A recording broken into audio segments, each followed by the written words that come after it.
अस्सलाम वालेकुम स्टूडेंट्स, आज हम लेक्चर नंबर 31 पर बात करेंगे। जैसा कि मैंने आप लोगों को लेक्चर नंबर 30 के अंदर ये बताया था कि हम अपने लेक्चर नंबर 31 में जो है चैप्टर नंबर 5 का आगाज करेंगे। और चैप्टर नंबर 5 जो है हमारा वो स्टूडेंट्स वैरायटी ऑफ लाइफ है। वैरायटी ऑफ लाइफ का मतलब होता है जिंदगी के इकसाम। वैरायटी ऑफ लाइफ का मतलब क्या होता है बेटा? जिंदगी के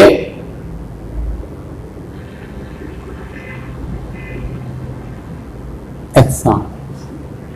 ठीक है, कि जिंदगी कितने तरह की है। ठीक, तो ये चैप्टर का नाम है वैरायटी ऑफ लाइफ। और ये जो चैप्टर नंबर 5 है हमारा बेटा, वो मुकम्मल तौर पे बॉटनी का सेक्शन है। ठीक है, इससे सवालात जितने भी आएंगे, शॉर्ट नोट आएगी, एमसीक्यूज आएगी, लॉन्ग क्वेश्चन आंसर आएंगे, रीजन आएंगे, वो तमाम की तमाम चीजें रिलेट किससे करेंगी, किस सेक्शन से करेंगी? बॉटनी सेक्शन से करेंगी। अच्छा फ्रेंड्स, हम सबसे पहले बात करेंगे टैक्सोनॉमी के हवाले से। The system of classification of the living organism is called taxonomy. Living organism को दर्जाबंदी करने का जो तरीका है, लिविंग ऑर्गेनिज्म को जो मुख्तलिफ ग्रुप में क्लासिफाई करने का जो तरीका है, ये जो अमल है, ये जो तरीका है, इस तरह के तरीकेकार को हम क्या कहते हैं? टैक्सोनॉमी कहते हैं। तो taxonomy is the branch of biology which deal with the classification of the living organism is known as taxonomy। Living organism की दर्जाबंदी करने का जो तरीका है, या जो अमल है, इस तरीकेकार और अमल को क्या कहा जाता है? टैक्सोनॉमी कहा जाता है। तो लिविंग ऑर्गेनिज्म को जो है वो मुख्तलिफ ग्रुप्स में लिविंग ऑर्गेनिज्म को जो है मुख्तलिफ कैरेक्टर की बुनियाद पर डिवाइड किया गया है। अब लिविंग ऑर्गेनिज्म को जब कभी भी किसी ग्रुप के अंदर क्लासिफाई किया जाता है तो किन बुनियादों पर, क्या चीज देखकर हम जानवरों को क्लासिफाई करते हैं, जानवरों की क्लासिफिकेशन करते हैं? वो बेटा 5 तरह की चीजें होती हैं जिसके बिहाफ पर हम क्लासिफाई करते हैं। एक चीज कहलाती है होमोलॉजी, दूसरी चीज कहलाती है एनालॉजी, तीसरी चीज कहलाती है बायोकेमिस्ट्री, और चौथी चीज कहलाती है साइटोलॉजी, पांचवी कहलाती है क्या? जेनेटिक्स। अब सवाल ये पैदा होता है स्टूडेंट्स कि होमोलॉजी क्या चीज है? देखिए बेटा, होमो का मतलब होता है सेम, लॉजी का मतलब होता है स्टडी। मैंने अपनी पहली क्लास में, जिस दिन आपका पहला दिन था ऑनलाइन क्लासेस का, उस दिन बताया था, बायोलॉजी का जब आगाज किया था तो उस दिन बताया था बेटा, बायो का मतलब लाइफ होता है, लोगस का मतलब स्टडी होता है, और स्टडी का मतलब मुताला करना। मतलब हर जिस लफ्ज के आगे लॉजी का लफ्ज लग जाए तो मतलब आपने क्या समझना है? उस चीज का मुताला करना है। होमोलॉजी मतलब एक जैसी चीजों का, एक जैसे ऑर्गन का मुताला करना। ठीक है, होमोलॉजी है क्या चीज? तो होमोलॉजी एक जैसे ऑर्गन का की स्टडी करना दरअसल होमोलॉजी कहलाता है। अगर मुख्तलिफ तरह के जानदार हैं, जो जानदार है, अगर उनका स्ट्रक्चर, उसका बेसिक इंफ्रास्ट्रक्चर अगर सिमिलर है लेकिन फंक्शन के एतबार से वो different, those type of organism which having the, या डेफिनेशंस के तौर पर आप अपने पास लिख भी सकते हैं, those type of organism which having the same fundamental structure but functionally different. ऐसे तमाम के तमाम जानदार जिनकी बॉडी का फंडामेंटल स्ट्रक्चर, जिनकी बॉडी का बुनियादी स्ट्रक्चर, बुनियादी साख एक जैसी है लेकिन फंक्शन के एतबार से तमाम एक दूसरे से मुख्तलिफ हैं। Those type of organism which having the same fundamental structure but functionally different, this type of organism is called homologous organism या होमोलोगस ऑर्गन। ठीक है, and the study is called homology. ठीक है, तो बात क्या साबित हुई? अगर किसी जानदार के, मुख्तलिफ तरह के जानदार हैं इस दुनिया में, उनका स्ट्रक्चर सबका एक जैसा है। जैसे बिल्ली के हाथ, शेर के हाथ, शेर के 4 लिम्स और बिल्ली के 4 लिम्स, कैट के 4 लिम्स और लायन के 4 लिम्स जो है वो एक जैसे हैं। अंदर से जो हड्डियों की बनावट है वो बिल्कुल एक जैसी है। ठीक है, हड्डियों की बनावट जो है बिल्कुल एक जैसी है, लेकिन फंक्शन के एतबार से ये दोनों मुख्तलिफ काम करते हैं। ठीक है, लायन जो है वो चीजों को पकड़ने के वगैरह के लिए, ग्रैप्सिंग वगैरह के लिए इस्तेमाल करता है। जैसे 4 limbs of cats and lions are used for walking। ठीक है, इनका दोनों, सॉरी मैंने गलत कह दिया, स्ट्रक्चर इनका जो है वो सिमिलर होगा, फंक्शनली डिफरेंट हो। ठीक है, तो ये जो यूज करते हैं, ये दोनों अपने हाथ वगैरह को वॉकिंग के लिए इस्तेमाल करते हैं। अगर हम आर्म की बात करें, आर्म्स ऑफ मैन, ठीक है, इंसान का जो बाजू होता है वो किसके लिए इस्तेमाल किया? चीजों को ग्रैप्स करने के लिए, चीजों को पकड़ने के लिए इस्तेमाल किया जाता है। तो होमोलॉजी क्या कहती है? The homology are the process, ठीक है, homology are the process in which the study of the same fundamental structure but functionally different. ठीक है, अगर आप किसी ऐसे आज़ा के बारे में, ऐसे ऑर्गन के बारे में लिविंग ऑर्गेनिज्म के ऐसे इंडिविजुअल के बारे में स्टडी कर रहे हैं जिसकी बॉडी का फंडामेंटल स्ट्रक्चर सिमिलर है बट फंक्शन उसके डिफरेंट है, तो उस तरह के ऑर्गन क्या कहलाते हैं? होमोलोगस ऑर्गन कहलाते हैं। उनकी स्टडी करना दरअसल होमोलॉजी कहलाता है। अगर मैं बात करता हूं एनालोगस ऑर्गन की, तो एनालॉजी में क्या होगा? एनालॉजी में क्या कहेंगे हम? ठीक है, those type of organism which having the those type of organism which having the similar function but structurally different। ठीक है, ऐसे तमाम के तमाम जानदार जिनके फंक्शंस एक जैसे हों, ठीक है, जिनके बॉडी के फंक्शंस एक जैसे हों, जिनकी बॉडी के फंक्शंस एक जैसे हों लेकिन स्ट्रक्चर जो है वो उनके मुख्तलिफ हों, उस तरह के जानदार क्या कहलाते हैं? एनालॉगस ऑर्गेनिज्म कहलाते हैं। और उनकी जब स्टडी की जाएगी तो फिर क्या कहलाएगा? एनालॉजी कहलाएगा। मिसाल के तौर पर wings of birds and insects, ठीक है, विंग्स, परिंदों के विंग्स को देखें आप, इंसेक्ट को देखें, इन दोनों के विंग्स का जो स्ट्रक्चर होता है स्ट्रक्चर जो होता है, लेकिन फंक्शन के एतबार से ये दोनों एक जैसे ही काम कर रहे हैं। ठीक है, फंक्शन इनका, इन दोनों का, बर्ड्स और विंग्स, बर्ड्स और इंसेक्ट की बॉडी का फंक्शन जो है वो दोनों का काम एक ही है कि अपने विंग्स की मदद से उड़ते हैं, लेकिन इनकी बॉडी का स्ट्रक्चर दोनों का डिफरेंट है। बर्ड्स के विंग डिफरेंट तरह के, इंसेक्ट के विंग्स डिफरेंट तरह के, ठीक है, इनकी बॉडी के विंग्स का स्ट्रक्चर डिफरेंट है, ठीक है, फंक्शन मगर सेम है। तो इस तरह का अमल क्या कहलाता है? एनालॉजी कहलाता है। अगर इस तरह की चीजों की स्टडी करेंगे एनालॉजी, इस तरह के ऑर्गन की स्टडी, इस तरह के ऑर्गन को आप एनालॉगस ऑर्गन कहेंगे। ठीक है, तो यहां पर ये बात हो गई क्लियर। अच्छा, उसके बाद हम किसी लिविंग ऑर्गेनिज्म को अगर क्लासिफाई करते हैं तो बायोकेमिस्ट्री की बुनियाद पर भी करते हैं। तो बायोकेमिस्ट्री क्या होती है? Biochemistry is a branch of biology which deal with the chemical constitution in our body. ठीक है, जिसमें हम क्या करते हैं? केमिकल कंस्टिट्यूएंट के बारे में बात करते हैं। ठीक है, ऐसे केमिकल प्रोसेस के हवाले से बात करते हैं जो हमारी बॉडी के अंदर हो रहे हैं, जो तमाम लिविंग सिस्टम की बॉडी के अंदर हो रहे हैं। तो हमारी बॉडी के अंदर, जानवरों की बॉडी के अंदर, प्लांट्स की बॉडी के अंदर बेशुमार बायोमोलिक्यूल्स मौजूद होते हैं। ऑक्सीजन मौजूद है, कार्बन डाइऑक्साइड मौजूद, बहुत सारे बायोमोलिक्यूल्स मौजूद हैं। तो बायोमोलिक्यूल्स के हवाले से भी स्टडी करना दरअसल क्या कहलाता है? बायोकेमिस्ट्री। अगर बॉडी के अंदर कोई एबनॉर्मल साइन और सिम्टम, किसी भी तरह की एबनॉर्मलिटी, डिफिशियंसी या एफिशिएंसी हो रही, किसी तरह की डिसऑर्डरनेस हो रही है, इस हवाले से भी जानना, पढ़ना, सीखना, तो क्या कहलाता है? बायोकेमिस्ट्री कहलाता है। लेकिन हम बात यहां पर कर रहे हैं क्लासिफिकेशन की, लेकिन लिविंग ऑर्गेनिज्म को किन बुनियादों पर क्लासिफाई किया जाता है? तो ये बात समझ में आई कि होमोलॉजी की बुनियाद पर किया जाता है कि इसका स्ट्रक्चर सेम है लेकिन फंक्शन डिफरेंट है। होमोलोगस क्या है? होमोलोगस ऑर्गन वो ऑर्गन कहलाते हैं जिनका स्ट्रक्चर सेम होता है, फंक्शन डिफरेंट होता है। एनालॉगस ऑर्गन वो ऑर्गन कहलाते हैं जिनका फंक्शन सिमिलर होता है, स्ट्रक्चर डिफरेंट होता है। जबकि बायोकेमिस्ट्री की बुनियाद पर जब किया जाएगा तो बायोकेमिस्ट्री की बुनियाद पर हम चेक करते हैं कि इनकी बॉडी के अंदर अमाइनो एसिड की सीक्वेंसिंग कैसी है, इनकी बॉडी के अंदर कोई डिफिशियंसी या एफिशिएंसी तो नहीं है, इनकी बॉडी के अंदर कोई चीज प्रॉब्लम तो नहीं करेगी।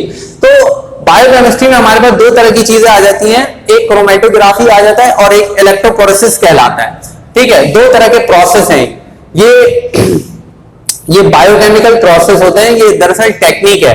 Chromatography is also a technique and also electrophoresis is also a technique. ठीक है, तो ये दोनों जो है क्रोमेटोग्राफी और इलेक्ट्रोफोरेसिस, ये दोनों एक बायोकेमिस्ट्री के अंदर एक टेक्निक है, एक तरीकेकार है। क्रोमेटोग्राफी क्या है? क्रोमेटोग्राफी एक ऐसी टेक्निक कहलाती है जिसमें हम अमाइनो एसिड की सीक्वेंस को मालूम करते हैं, किसमें? प्रोटीन में। ठीक है, chromatography is the process in which the determination of the sequence of amino acid in a protein। ठीक है, क्रोमेटोग्राफी एक ऐसा अमल या एक ऐसा तरीकेकार कहलाता है जिसमें हम प्रोटीन की सीक्वेंस, जिसमें हम अमाइनो एसिड की सीक्वेंस मालूम करते हैं, किसमें? प्रोटीन में। प्रोटीन के अंदर अमाइनो एसिड की सीक्वेंस को मालूम करना क्या कहलाता है?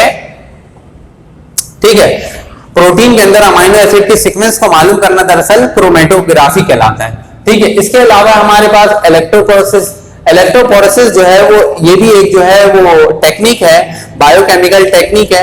इस टेक्निक में हम क्या करते हैं? इसमें हम डिटरमाइन करते हैं सीक्वेंस को, डीएनए की सीक्वेंस को डिटरमाइन किया जाता है। डीएनए की जो सिग्नलिंग हो रही होती है, जहां पर डीएनए सीक्वेंसिंग हो रही होती है, तो हम यहां पर सेल के अंदर डीएनए की सीक्वेंस को मालूम करते हैं, determination of the sequence of the DNA. ठीक है, electrophoresis is the technique in which the determination of the sequence of the DNA. हम इसमें डीएनए की सीक्वेंस को मालूम करते हैं। इस तरह के प्रोसेस को क्या कहा जाता है? इलेक्ट्रोपोरेसिस कहा जाता है। तो और किस तरह जानवरों को क्लासिफाई किया जाता है? अब मुख्तलिफ तरह के जानदार हैं इस दुनिया के अंदर। यूनिसेल्युलर ऑर्गेनिज्म भी है इस दुनिया के अंदर, जो है वो मल्टीसेल्युलर ऑर्गेनिज्म भी है। कुछ जानदार प्रोकैरियोटिक्स हैं, कुछ जानदार यूकैरियोटिक्स हैं। तो लफ्ज साइटो का मतलब स्टूडेंट्स क्या होता है? साइटो का मतलब होता है सेल, लॉजी का मतलब स्टडी करना, सेल के बारे में स्टडी करना। तो बताना मकसद यह है कि जो जानदार इस दुनिया में तशरीफ लाए हैं, जिन जानवरों को अल्लाह ताला ने पैदा किया है, उन जानदारों के अंदर सेल की स्टडी करना। क्या वो जानदार जो नया जानदार प्रोड्यूस हुआ है या उसको क्लासिफाई किया जा रहा है कि किस ग्रुप में रखें, तो उसको किस तरह से क्लासिफाई करेंगे? सेल की बुनियादों पर क्लासिफाई करेंगे कि उसके अंदर क्या एक सेल है या उसके अंदर एक से ज्यादा सेल है। ठीक है, क्या वो यूकैरियोटिक है, क्या वो प्रोकैरियोटिक है। ठीक है, तो सेल की बुनियादों पर जानदारों को क्लासिफाई करना। तो अब साइटोलॉजी में हम सेल देखेंगे कि जो जानवर को हम क्लासिफाई करने जा रहे हैं वो मल्टी सेल्यूलर तो नहीं है, कहीं ऐसा तो नहीं वो यूनिसेल्यूलर एक सेल वाला हो, कहीं ऐसा तो नहीं वो एक से ज्यादा सेल वाला हो। ठीक है, कहीं ऐसा तो नहीं वो सिंगल न्यूक्लियस रखता हो तो प्रोकैरियोटिक कह देंगे। ठीक है, नहीं प्रोकैरियोटिक फॉल्स न्यूक्लियस रखता होगा तो प्रोकैरियोटिक कह देंगे, अगर वो ट्रू न्यूक्लियस रखता होगा तो यूकैरियोटिक कह देंगे। तो इन बुनियादों पर स्टडी करना साइटोलॉजी है। अगर जब इन तमाम चीजों पर यानी कि होमोलोगस, एनोलॉजी, ठीक है, और बायोकेमिस्ट्री, साइटोलॉजी की बुनियाद पर जब आप क्लासिफाई कर लेते हो तो सबसे फाइनल टूल ऑफ क्लासिफिकेशन जो होता है वो जेनेटिक्स कहलाता है। तो the genetics is the final tool of classification. बिल्कुल आखिरी स्टेज पर अगर जानदारों को क्लासिफाई किया जाता है तो किन बुनियादों पर किया जाता है? जेनेटिक्स की बुनियाद पर किया है। तो genetics is the final tool of classification. Genetics क्या है? जीन की स्टडी करना। जेनेटिक्स है क्या? दरअसल the study of gene is called genetics. Gene की स्टडी करना दरअसल जेनेटिक्स कहलाता है। अब जीन कहां पाया जाता है? तो अल्लाह ताला ने मेल की बॉडी के अंदर मेल रिप्रोडक्टिव ऑर्गन दिया, फीमेल की बॉडी के अंदर फीमेल रिप्रोडक्टिव ऑर्गन दिया है। ठीक है, तो मेल का जो स्पर्म होता है जिसे मनी कहा जाता है, फीमेल की जो ओवम या एक्सेल्स होते हैं जिसे उसे भी मनी कहा जाता है, तो इन दोनों के जो लिक्विड होते हैं, रिप्रोडक्टिव सेल्स होते हैं, उसके अंदर छोटे छोटे स्मॉलर सेल्स मौजूद होते हैं। उस स्पेशल टाइप ऑफ सेल्स को जीन कहा जाता है। और जब आप उस जीन की स्टडी करते हैं तो उसे क्या कहते हैं? जेनेटिक्स कहते हैं। इसी वजह से आपने 9th में एक चीज पढ़ी हुई, the study of gene is called genetics. तो आज ये क्लियर होगी चीजें कि जेनेटिक्स है क्या चीज और जीन कहां पाया जाता है। तो आज आपको मैंने बता दिया कि बेटा ये स्पर्म के अंदर छोटे छोटे स्पेशल टाइप ऑफ सेल्स होते हैं जिससे एक यंग वंस प्रोड्यूस हो रहा है। आप जो पैदा हुए हैं, मैं जो पैदा हूं, हजरत आदम अलैहिस्सलाम से लेकर क़यामत हर एक बच्चा जो पैदा हो रहा है उसके अंदर उसके वालिदैन का जीन ट्रांसफर हुआ है, उसके वालिद का जीन ट्रांसफर हुआ है, जिसकी वजह से उस बच्चे के अंदर जो उसके कैरेक्टर नजर आ रहे हैं वो उसके वालिद के कैरेक्टर है। ऐसा नहीं है कि उसके पड़ोस के कैरेक्टर नजर आएंगे, उसके चाचा मामू दादा, ऐसा बिल्कुल नहीं होता। जो बच्चा जिस माँ बाप से पैदा होता है उसके वालिद के कैरेक्टर उस बच्चों के अंदर मुंतकिल होते हैं। तो gene are always transfer from one generation to the another generation. Gene are always transfer from one generation to the another generation. तो किसी भी लिविंग ऑर्गेनिज्म को सबसे लास्ट स्टेज पर जो क्लासिफाई किया जाता है on the basis of genetics, genetics की बुनियाद पे किया जाता है। अच्छा स्टूडेंट्स, उसके बाद हमारे पास unit of classification, the basic and smallest unit of the classification is called species. एक ही तरह के इंडिविजुअल अगर आपस में इंटरब्रीड करें, same kind of organism are interbreed with each other is called species. तो the basic and smallest unit of the classification is called species. तो species जो है सबसे छोटी और सबसे बुनियादी यूनिट कहलाती है। जब बहुत सारी स्पीशीज आपस में मिलती है तो क्या बनता है? जेनस। जेनस से फिर क्या बनती है? फैमिली। फैमिली से क्या चीज बनती है भाई? Order.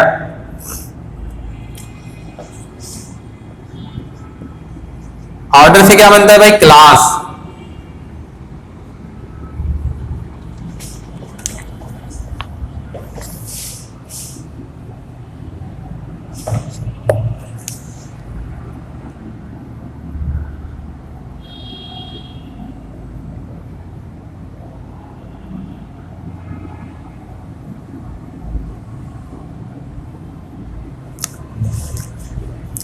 Species, genus, family, order, उसके बाद क्लास। उसके बाद फाइलम, और फाइलम के बाद क्या बनता है स्टूडेंट्स? किंगडम। ठीक है, तो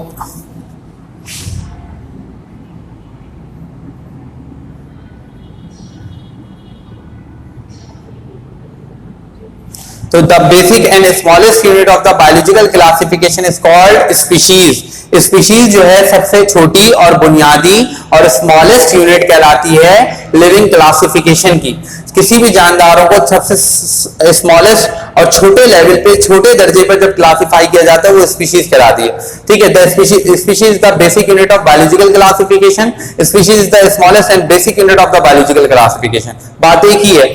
स्पीशीज जब बहुत सारी स्पीशीज आपस में मिलती हैं तो क्या बनाती हैं? जेनस बनाती है। When many species are grouped together to form the genus and many genus are grouped together to form the family and family are grouped together order, order grouped together class, class grouped together phylum, phylum grouped together kingdom।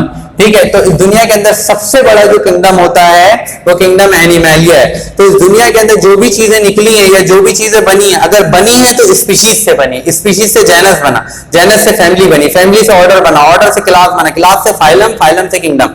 अब जब आप kingdom अगर आप देखें chapter number 7, आप लोग तो first year के स्टूडेंट है, तो फर्स्ट ईयर में आए आप, तो क्लास 9 के अंदर आपने बुक 1 में, क्लास 9 में book 1 chapter number 7, chapter number 7 आपका इन्वर्टिब्रेट्स। इन्वर्टिब्रेट्स का मतलब होता है गैर फकारिया, यानी कि विदाउट बैकबोन।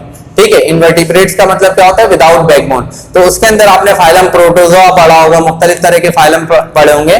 तो इन्वर्टिब्रेट्स में गैर फकारिया और चैप्टर नंबर 8 क्लास 9 का फकारिया, तो वहां पर आपने इस तरह की चीजें पढ़ी होंगी, species, genus, family, order, class, phylum, kingdom. इस तरह की चीजें आपने क्लास 9 में भी अच्छे तरीके से पढ़ी हैं। और क्लास 9 में जब आप फाइलम पढ़ते थे तो जो भी जितने भी फाइलम बनते हैं ना वो किंगडम से बनते हैं। बहुत सारे किंगडम होते हैं, जैसे सबसे बड़ा दुनिया के अंदर सबसे बड़ा किंगडम जो है वो किंगडम एनिमैलिया है। किंगडम एनिमैलिया से बहुत सारे फाइलम निकले हैं। Phylum Arthropoda, phylum Mollusca, phylum Annelida, phylum Nematoda, phylum Aschelminthes, phylum Annelida, phylum Protozoa. ठीक है, तो फाइलम कॉर्डेटा। तो ये तमाम के तमाम जो फाइलम निकले हैं वो किससे निकले हैं? किंगडम से, यानी कि किंगडम से बनते हैं फाइलम और फाइलम से बनती है क्लास। अब जैसे मिसाल के तौर पर अगर मैं अर्थवर्म की बात करता हूं या फिर मैं ग्रास होपर की बात करता हूं, अगर मैं ग्रास होपर की बात करता हूं, मैं कॉकरोच की बात करता हूं, तो ग्रास होपर का ताल्लुक कहां से? इस तरह से बोला जाता है, ग्रास होपर का ताल्लुक किंगडम एनिमैलिया से। तमाम के तमाम जानदार, चाहे वो छोटे हों, बड़े हों, आंखों से दिखते हों या ना दिखते हों, पानी में रहते हो या खुश्की में रहते हो, हवा में उड़ते हो या जमीन की चट्टानों के नीचे रहते हो, किसी भी तरह के जानदार हो, वो तमाम जानदारों का किंगडम जो होता है वो सिर्फ किंगडम एनिमैलिया है। ठीक है, किंगडम एनिमैलिया। अब मैं ग्रास होपर या कॉकरोच की बात कर रहा हूं, तो ग्रास होपर और कॉकरोच को अगर कहते हैं तो भाई ग्रास होपर का किंगडम क्या है? किंगडम एनिमैलिया।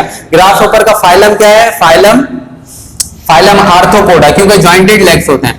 ग्रास होपर की क्लास क्या है? Class insecta. समझ में आ रही? इस तरह से क्लासिफाई किया जाता है। तो स्टूडेंट यहाँ पर ये यूनिट ऑफ क्लासिफिकेशन का टॉपिक भी आपका मुकम्मल हो गया। अब हम चलते हैं अपने दूसरे टॉपिक की तरफ, जिस टॉपिक का नाम है बाइनोमियल नोमेनक्लेचर। ठीक है, नोमेनक्लेचर का मतलब होता है नाम देना। नोमेनक्लेचर का मतलब क्या होता है? नाम देना। जिस तरह आप लोगों के घरों में नाम रखा गया होगा, अरीबा, आफरीन, फरीन, नतालिया, नताशा, मुख्तलिफ तरह के नाम है। ठीक है, तो जिस तरह आप लोगों के नाम आपके दादा, नाना, ठीक है, दादी, अम्मी, अब्बू, पप्पा, भाई वगैरह इस तरह से रखते हैं, इसी तरह जानवरों के नाम भी जो रखते हैं वो साइंटिस्ट रखते हैं, बायोलॉजिस्ट रखते हैं, साइंटिस्ट रखते हैं। तो नाम देने का जो सिलसिला होता है, किसी भी जानदारों के, जानवरों के नाम देने का जो सिलसिला है, नाम को तशखीस करने का जो सिलसिला है, नाम को सजेस्ट करने का जो सिलसिला है, ये जो अमल है, इस चीज को क्या कहते हैं? नोमेनक्लेचर कहते हैं। इस दुनिया के अंदर जो जानदार है, हर जानदारों के बायोलॉजिकल नेम होते हैं। 9th क्लास में आपने बायोलॉजिकल नेम याद किए होंगे स्पॉटिंग में, प्रैक्टिकल जब करने गए होंगे ना स्कूल में, अपने अपने स्कूल में स्पॉटिंग में याद किया होगा। जेलीफिश का नाम होता है साइकोनजिलेटिनम। ठीक है, इसी तरह अर्थवर्म का नाम होता है टेनिया सोलियम। ग्रास होपर, इसी तरह स्नेल का नाम होता है हेलेक्स। इसी तरह कॉकरोच का नाम होता है बायोलॉजिकल नेम पेरिप्लैनेटा अमेरिकाना। इसी तरह अर्थवर्म का नाम होता है बायोलॉजिकल नेम पेरिथीमा पॉस्थोमा। तो ये सारे के सारे जो मैं नाम ले रहा हूं मुसलसल, ये बायोलॉजिकल नेम है। फ्रॉग का नाम होता है राना टिग्रीना। आप लोगों को कुछ याद हो ना हो, बस एक जरूर याद होगा फ्रॉग का, राना टिग्रीना। मैं पूरी उम्मीद के साथ ये बात कह सकता हूं। तो बाइनोमियल नोमेनक्लेचर किसे कहते हैं? बाइनोमियल नोमेनक्लेचर वो अमल या वो तरीकेकार कहलाता है जिसमें किसी भी जानदार के दो नेम हो। क्या हो? दो नेम हो। जैसे मिसाल के तौर पर एक नाम है राना, फ्रॉग का नाम होता है राना टिग्रीना, राना टिग्रीना, ठीक है। तो राना टिग्रीना तो दो नेम है ना। अब जैसे स्नेल है, ये तो हो गया फ्रॉग का नाम, फ्रॉग का नाम। फ्रॉग के दो नाम आ रहे हैं, ठीक है। एक नाम आ रहा है राना और दूसरा नाम आ रहा है टिग्रीना। तो पहला जो नाम है वो होता है जेनस नेम। क्या होता है? जेनस नेम, ठीक है। ये जेनस नेम हो जाता है। और दूसरा जो नाम होता है वो हमेशा कौन सा नाम होगा? स्पीशीज नेम, ठीक है।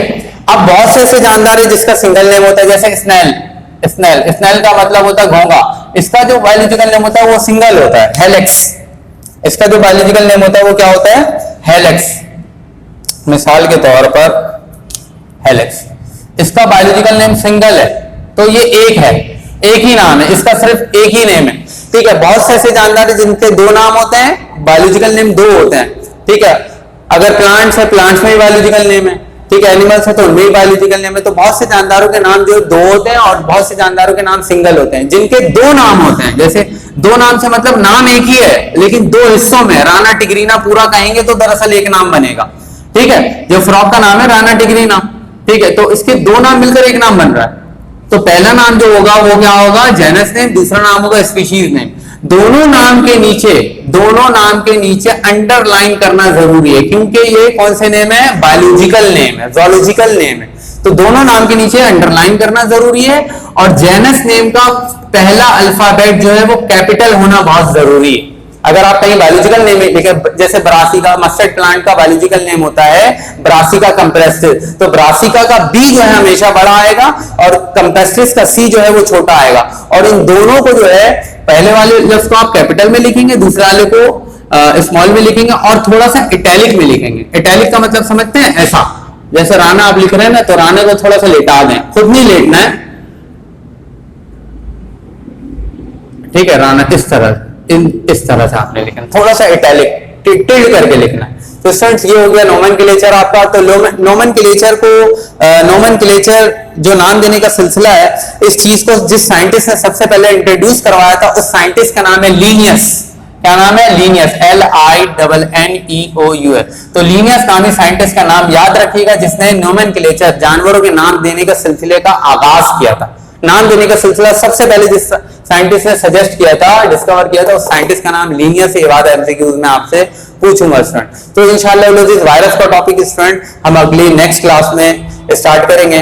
तो अब नेक्स्ट क्लास में हम लेक्चर नंबर 32 पढ़ेंगे। तो तब तक के लिए मुझे इजाजत दी है। अल्लाह हाफिज।